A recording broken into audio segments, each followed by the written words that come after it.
Hello and welcome to episode 5 of the Hit or Miss podcast. Let's get right into news as we always do. Alexander Usyk is having to vacate his IBF title ahead of the Joshua Dubois fight. We knew this was going to happen because Usyk was not going to, Dubois and Filip Hrgović weren't going to wait for the rematch between Usyk and Fury to have their fight, and Hrgović was Usyk's mandatory fight that he had to do for the IBF title, and he wasn't going to fight him and then fight right after he fought Fury and then fight Fury in December. It just didn't make sense timeline-wise. So here we go again, boxing politics getting in the way of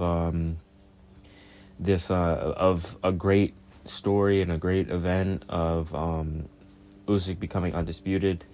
Listen, I'm tired of the politics, man. It ruins everything. It literally ruins everything. There should be, I mean, everybody says this, but there should just be one belt. Why can't we just have one belt between every governing body comes together and we create this super belt where we don't have to have undisputed and we don't have to have unifying belts and we don't have to have these dumb boxing politics. It literally should just be like the UFC, and the UFC has its problems. I won't lie, it does have its problems, but it literally should just be like the UFC, one belt per weight class, and everybody has to fight for that belt. And if you duck, you duck, but there isn't 10 people with belts. I hate it so much. So it seems like Dubois versus whoever wins versus Dubois and Joshua gets the IBF belt. And when Usyk and Fury rematch, it will not be an undisputed fight. Now, who wins between Joshua and Dubois? Probably Anthony Joshua, but do not underrate Daniel Dubois. He first of all, he destroyed Hrgović. 8th round TKO. Yeah. He is I think he's pretty underrated. I like him. I used to not really love Dubois, but I think he's the type of guy where he's fighting the best. He is fighting the best. So he is getting better and better and better. So I think, he'll be a real contender. He's already a real contender, but he'll be like a real, fighting the big guys in a few years. I mean, he's already fighting Joshua, but I mean, like, he'll be beating the big guys in a few years because I have real faith in Dubois. Moving on to MMA, UFC. I don't believe I talked about this, but Conor McGregor, broken toe, out of UFC 303. Just another obstacle in the winding road of Conor McGregor's career. It's just crazy how he literally went from like probably the most popular fighter across any combat sport in the world to, his legacy is just tarnished. It's tarnished. And this is not his fault. Listen, he has a broken toe. It's not his fault. It's just that there's always been stuff. Things always been happening. It happens, man. It happens. But it's been happening a lot. And I think even if he did fight, I wasn't really 100% sure that he was going to win. So, yeah, there's that. Not a ton of other news that I haven't already talked about, I don't think. I talked about a bunch of other... Yeah, there isn't a ton to talk about in MMA that I haven't already talked about. So we're going to move on to the NFL. There's literally nothing to talk about in the NFL except Yahoo Sports is releasing some of their NFL offseason power rankings. This just released yesterday. How can it release tomorrow? And I just want to talk about, they only released, I think, 1, 2, 3, 4, 5, 6, 7 teams. So that's enough that we can talk about. I'll talk about all the teams and how I feel about their rankings and if I think they should be lower or higher. Starting with 32, the last team, and what Yahoo Sports considers the worst team in the NFL, the Carolina Panthers. Now, I'm a Panthers fan. I've said this, but I'm a Panthers fan. I think it's fair to say that the Panthers are 32. A lot of unproven stuff on this roster. The roster didn't improve. The roster improved. The head coaching is approved. But we got our quarterback whisperer, Dave Canales. The thing that is just holding is like Yahoo says it right here, is a dark cloud on the team is David Tepper. It's David Tepper, because I saw a clip about showing I think it was the trade to trade up. It was some type of trade, and the general manager, Dan Morgan, was looking at David Tepper for confirmation. That should never be happening. The owner should not have any say in whether we trade up or not. He should just write and sign the checks. He should be in the room, but he should not be a main player in the room other than writing and signing the checks. So I think that's what's really if anything's gonna hold them back, it's gonna be that. But listen, the offensive line improved, the receiving core improved, the running back room improved, the tight end room improved.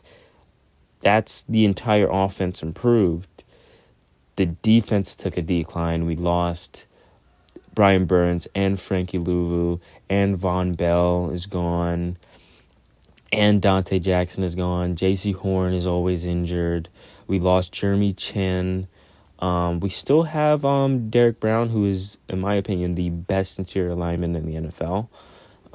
We still have Shaq Thompson, who is probably the only player on this team that was on the roster, besides J.J. Jensen, but he's the long snapper, that was on this roster when we went to the Super Bowl about, almost 10 years ago. It's been 9 years. So, and I'm trying to think of other... Yeah, the defense is just... It's lacking right now. It is very lacking. But sometimes you get some and you lose some. You have to make sacrifices, and the defense will sacrifice for the Panthers. But I think the offense will be improved. The defense will take a step back, and they'll kind of be probably like, by the end of the season, I think they do go up. How much? I don't know. I don't think they crack out of above 25 in the league. I think they're still in that 30 to 26 range. But I've been talking about the Panthers too long. Move on. 31, New England Patriots. Listen, they got their quarterback, Drake May. I think he'll be okay.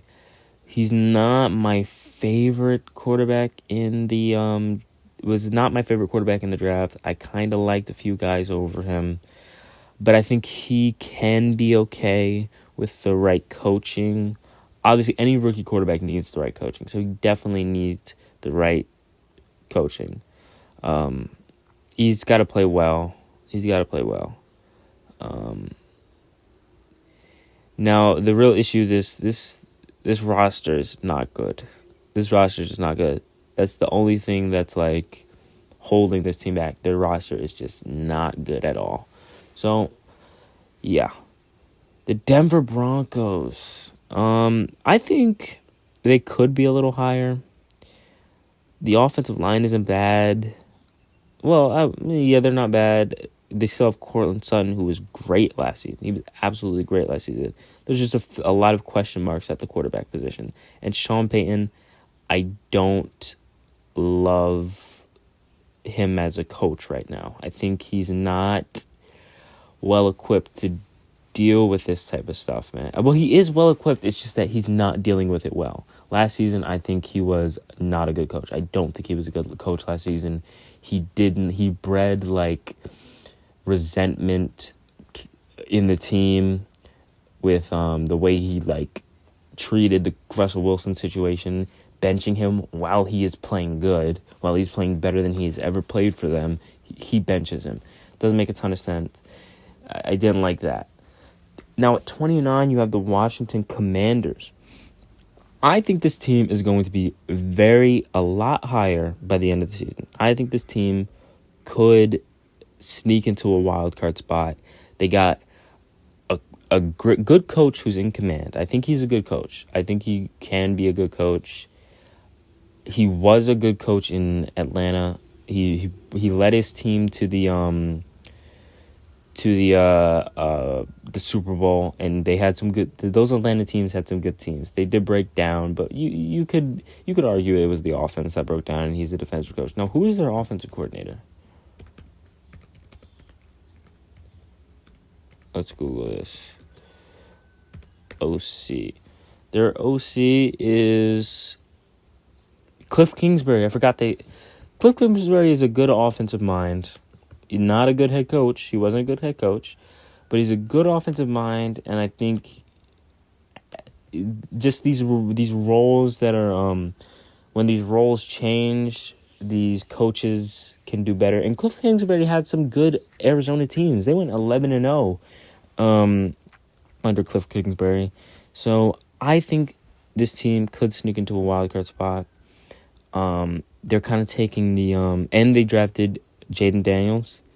I think he's going to be a good quarterback. He's, there's some concerns there with maybe injuries, maybe size. But I think he's going to be a good quarterback. I think he has good coaching from Cliff Kingsbury. He's a good quarterback's coach. I think this team is going to be good. The New York Football Giants. I don't think they'll be good under Daniel Jones ever. He had one good season in 2022, but I think it could have been a fluke. And they gave him a lot of money. Yeah. I don't think they're ever going to be good under Daniel Jones, in my opinion. They have a better offense a little bit in the receiving room, but I think as long as he is there, they are not going to succeed. Tennessee Titans, this is kind of a team in the same category as like the Broncos and the Panthers. They're just a young team that got rid of some big players that need to just find their way, and they're just unproven. That's the only thing. And we'll see what they do. Maybe they'll go up, maybe they go down. There's a lot of questions there. Now, I think this is the last team, the Las Vegas Raiders. I think 26, because they're at 26.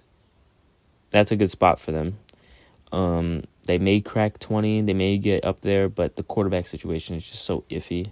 But that defense is going to be very, very good with Christian Wilkins and Max Crosby. Yeah, the defense is going to be great. In the receiving core, Devontae Adams and Brock Bowers, yeah. I think getting rid of Josh McDaniels is always a good thing for a team. And I think the Las Vegas Raiders will thrive defensively wise. Now, offensively wise, that's when they might take a few steps back. Those are my opinions on those. Those are the only teams that the Yahoo has revealed so far. So we'll talk about the rest when they come out. Moving on to the NBA draft. Round 1 was last night. I watched pretty much a good chunk of it. I can't talk. So the number 1 pick was Zachary Rissacher, 6'9" wing out of France, played in pro, versatile wing. He can shoot, great, he's a good defender. Isn't much that he lacks. The only thing that he really lacks is like he's not as strong as you would like from a wing of that size. He's not great attacking in the open court, and passing wise he's a little behind. But he played pro last year in France, and he was pretty special. He was pretty good. I would have rather seen Alex Sarr go number 1 if I'm a Hawks fan. I think he plays better with the Hawks than Rissacher, but Rissacher is a good pick nonetheless. And Alex Sarr ended up going number 2 to Washington. That's a good pick. Alex Sarr is a good pick for anybody. If you can get a big with that type of defensive acumen, It's good. It's good for anyone, any team. Reed Shepard goes number 3. I'm not going to go talk about every pick. I'm just going to talk about the first few and then my favorite picks and my least favorite picks. There aren't a picks that I'm like, there aren't like a lot of picks that I'm like, man, I hate this pick. Except kind of the Hornets pick. The Hornets pick, they pick Salaun. Is that how you pronounce it? I really don't know how you pronounce it. I never realized how to pronounce it. I didn't watch the draft, like the actual broadcast. I just looked at the results. He's a big. Doesn't have the great height on a big. He's 6'9". He's good on shooting on the move. He's just really raw. He's really raw. That's the only thing I have to say about him. He's raw, and to pick at 6 for a team like the Hornets who need anything they can get. I don't know. I don't love the pick. Maybe it works out, but this guy's like 2 years away from being like 3 years away. So we're going to see if that works out. Now, another move I didn't like was by the Spurs. So they drafted Stephon Castle, a nice defensively sound guard, kind of like a cogwheel type of guy. Yeah, he's just a good like system guy, playing a system well. Played like that at UConn. Great point guard. You know, he's not great at shot creation or whatever, but good point guard, good cogwheel type of guy, system guy. So then they draft Rob Dillingham. And I thought this was the perfect pick because everything that Stephon Castle lacks in shot creation and stuff like that, Rob Dillingham is great at. He's the most explosive guard in the draft right now. The only thing about Rob Dillingham is he's undersized. So that's for Stephon Castle because Stephon Castle is 6'6", 210. So everything that Rob Dillingham doesn't have, Stephon Castle has, and everything that Stephon Castle doesn't have, Rob Dillingham has. So I thought this was the perfect pick. I thought it was great for them. I thought the Spurs were immediately a better team and contenders in the West because of this. Maybe contenders is a strong analysis, but I thought they got exponentially better with these two.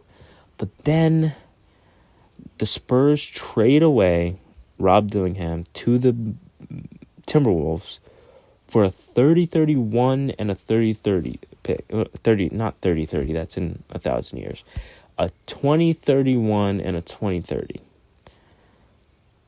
I don't like that trade for the Spurs. I think the Spurs got fleeced by the Wolves because if you're the Wolves, this is a perfect fit for the Wolves because if you're the Wolves, listen, Mike Conley can stand to lose a few minutes, and especially with a guard this athletically explosive. I mean, it's the same. It's if you have you have two young guards in Ant Edwards and Rob Dillingham that are that explosive. That is a team that has just gotten better and can win now. They're in win now mode right now. They made it to the Western Conference Finals. They're in win now mode. That's all they need to worry about. So I didn't love this move from the Spurs. It's a great move from the Wolves, in my opinion. Now, my favorite pick of the draft, 100%, no other pick was better than this. Zach Edey to the Memphis Grizzlies at 9. Zach Edey is 7'4". I can't speak today. He's 7'4", 300 pounds. In a few months, he could be the best post-up scorer in the NBA. He is a perfect fit for this Memphis roster who lost Steven Adams. And Steven Adams was a good big, too, like a big guy. Zach Edey can replace that, what they lost in Steven Adams. And just thinking about this starting five for Memphis, Edey at the 5, I think he starts right away at the 5. Jaren Jackson Jr., great defensive player at the 4, cleans up any of the defensive concerns you have with Edey. Jaren Jackson Jr. cleans all of those up. And then you got at the 3, Desmond Bane, good role player for this team. perfect for this team. He's a Memphis Grizzly. You know, that's who he is. That's what he does. Then you got Marcus Smart, obviously one of the best defensive guards in the NBA. And then Ja Morant is Ja Morant. We know who he is when he's on the floor. That is an insane starting five. And that backcourt, they barely played together. They didn't play. I don't think they played together last season because Ja only played 9 games. This team is going to be top 5 in the West. Mark my words. I'm 100% sure that they will be top 5 in the West with Edey at the 5. He cleans up. He could be the best post scorer. In now, he could be now. By the time he enters the league, he's so big, he's so tall that they can feed the ball to him and he can get easy buckets. Easy buckets for this team. This is the best pick of the draft, in my opinion. Love it. The other pick that I do like, maybe I'm a little biased because I'm a Lakers fan, Dalton Connect out of Tennessee. Man, this is a good fit for the Lakers. Obviously, he's not an amazing defender, but we've had some defensive concerns for the Lakers, but I think Anthony Davis has enough defensive presence to kind of overshadow some defensive concerns. LeBron does too. He's a great shooter. He can play 2, 3. We get great spacing. This is a good pick for the Lakers. This is a great pick for the Lakers, and I love that pick. The rest of the picks, kind of indifferent on. Isaiah Collier to the Jazz. Surprised he fell all the way to 29. I was kind of done with the draft by pick 26. But Isaiah Collier fell all the way to 29. That is surprising. Now, what we need to talk about is who is available. There's one name that everybody's going to talk about. Bronny James is still available.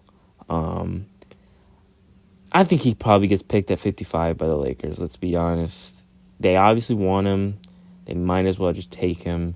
He's a big project, but they already have their guy. They have their guy. This is where you can take a big swing in Bronny James at 55.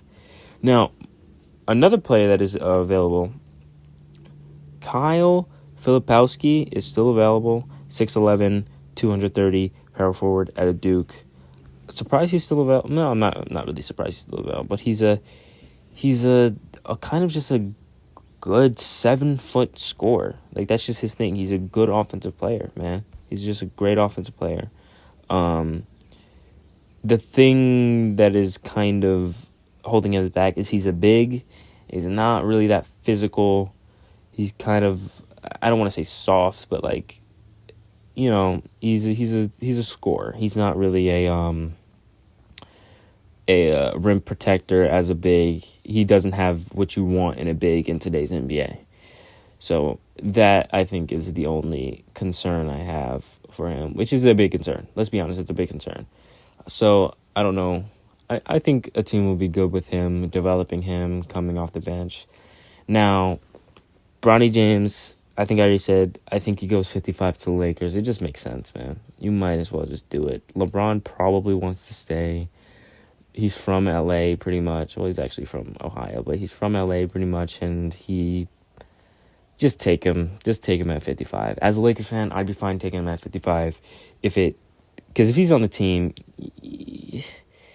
you can't cut him with LeBron on the team. It wouldn't make sense. It just wouldn't make sense. So, I don't mind him being on the team. Lakers draft Bronny James at 55. Moving on to, what else is there? Some baseball news. The Tennessee Vols, speaking of Tennessee Vols and the Lakers and Dalton Connect, good week for the Vol fans. The Vols go and win the World Series of college baseball against Texas A&M. It was a good game. I don't remember the score. I'm sorry. Yeah, I'm gonna have to do this. Yeah, I have to do this because I wasn't prepared. That's my bad. Yeah, really unprofessional. I apologize. Kind of rushing right now. Could try to get this up because it's taking forever. Okay, I guess I'll just never know the score. Jesus Christ, just show me the score.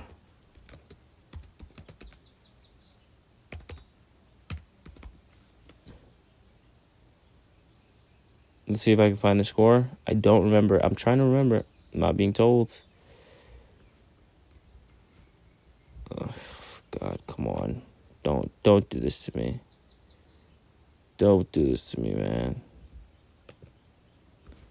Don't do this, man.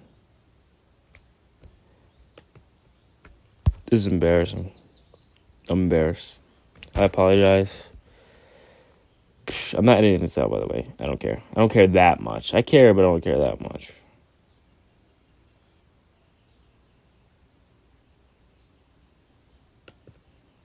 The score was 4-6. Oh, no, was it more?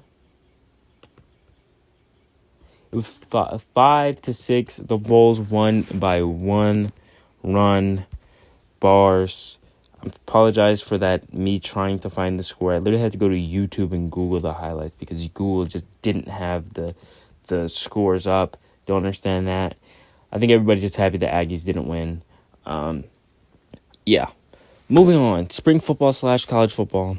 Skip Holtz, son of Lou Holtz, college football legend, but also the king of spring football, probably the best spring football coach of all time, has won 3 league championships back to back to back with different quarterbacks. So I think 4 different quarterbacks he has played. He's obviously the best coach in any spring football league of all time.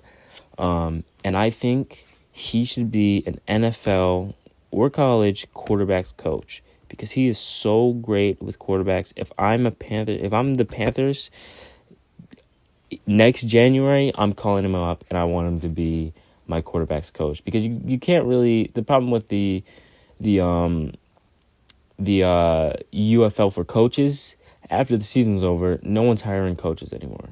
No one's hiring coaches in June or that late. You hire coaches in January and February, so you would really have to just like in the start of training camp for the UFL, just leave and go to the NFL. It just doesn't work that way. You just have to like put your resume out there and be like, I'm looking for a job. That's why it isn't that great for coaches. But man, if he was a quarterback's coach for Bryce Young would be the best quarterback in the NFL. Okay, I wouldn't go that far, but I think as a quarterback coach in the NFL, he would do great. I think that's all we have to talk about. This is a pretty long episode. It did spend a lot of it looking for that low score, so I apologize for that. Most of you probably aren't even watching anyway this far. So I'll see you guys later, and I hate you.